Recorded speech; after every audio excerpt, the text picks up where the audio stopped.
Menegangkan, putranya mengidap hemofilia, inilah konsekuensi yang diterima Tsar Nicholas II. Nah, di sini ada berita nih teman-teman yang bilang katanya putra Tsar Nicholas II ini mengidap hemofilia. Separah apa sih hemofilia itu?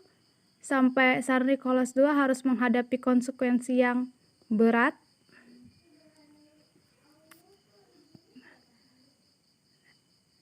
Nah, di artikel dituliskan dia adalah anak bungsu dan putra tunggal Kaisar Nicholas II dan Permaisuri Alexandra Feodorovna. Ia dilahirkan dengan hemofilia dan orang tuanya coba obati dengan metode penyembuh iman Grigori Rasputin. Hemofilia kadang-kadang disebut sebagai penyakit kerajaan karena menyerang keluarga kerajaan Inggris, Jerman, Rusia, dan Spanyol pada abad ke-19 dan ke-20. Ratu Victoria dari Inggris yang memerintah pada tahun 1837 sampai 1901 diyakini sebagai pembawa hemofilia B atau deviansi faktor 9. Penyakit kerajaan. Nah, pada berita sebelumnya ini terjadi di Rusia ya teman-teman, pada masa kerajaan pada masanya. Apa sih penyakit kerajaan? Kok bisa dia menyerang seluruh banyak keluarga kerajaan? Apakah hanya di kerajaan aja? Nah, bersama aku Anissa Ria Santoso dari kelas 12 IPA 2, kita bakal ngebahas tentang pola hereditas pada manusia. Nah, apa sih pola hereditas pada manusia itu? Nah, pola hereditas pada manusia merupakan sebuah proses penurunan sifat dari induk pada keturunannya melalui gen. Nah, hereditas ini maksudnya sifatnya bukan yang kayak tingkah laku gitu ya, bukan yang kayak suka ngejulit atau apa, tapi sifatnya ini lebih ke arah penurunan bentuk atau struktur tubuh makhluk hidup. Jadi bisa kayak sifat yang tampak dari fisik atau seperti penyakit. Nah, terus apa hubungannya sama berita yang tadi? Apa ya hubungannya? Nah, sifat-sifat yang diturunkan dari pola hereditas ini ada sifat fisik, jenis kelamin, penyakit menurun, dan golongan darah. Nah, sudah kelihatan kan penyakit menurun. Hemofilia ini termasuk penyakit menurun ya teman-teman. Lanjut. Nah, penyakit menurun ini sendiri dibagi menjadi dua nih. Ada yang diturunkan melalui gonosom dan ada juga yang diturunkan melalui autosom. Yang diturunkan melalui gonosom juga dibagi lagi menjadi dua nih.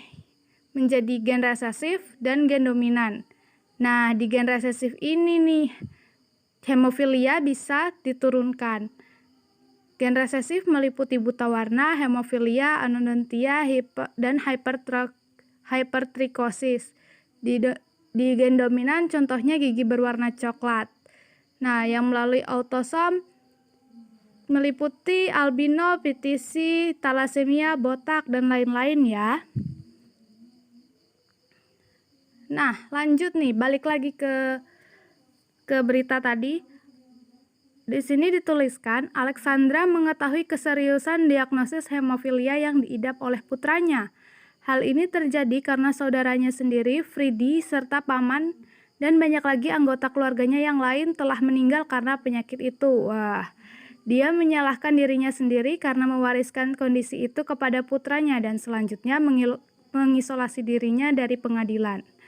Nah, ternyata penyakit hemofilia yang diidap oleh putra Tsar Nicholas II ini diwariskan oleh ibunya nih, Permaisuri Alexandra. Walaupun Permaisuri Alexandra sendiri ini nggak mengidap penyakit tersebut.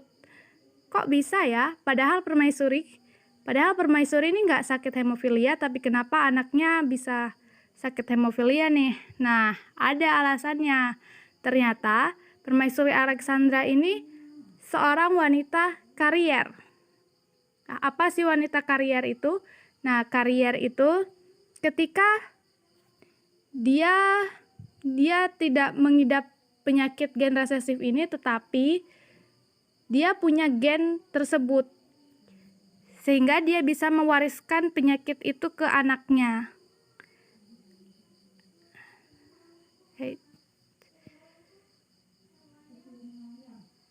Nah, di sini ada diagram persilangan antara perempuan karir hemofilia yang menikah dengan laki-laki normal. Nah, ini kasusnya sama ya.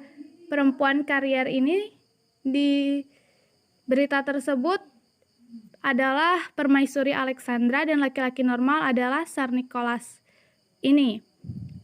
Nah, di sini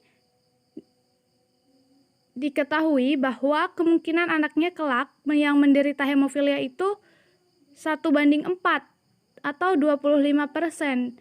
Nah, sayang sekali berarti putra Tsar Nicholas yang menderita hemofilia ini termasuk ke dalam 25% kemungkinan anak laki-laki yang hemofilia. Nah, jadi sudah jelas ya mengapa putra Tsar Nicholas II bisa mengidap hemofilia. Sekian dan terima kasih.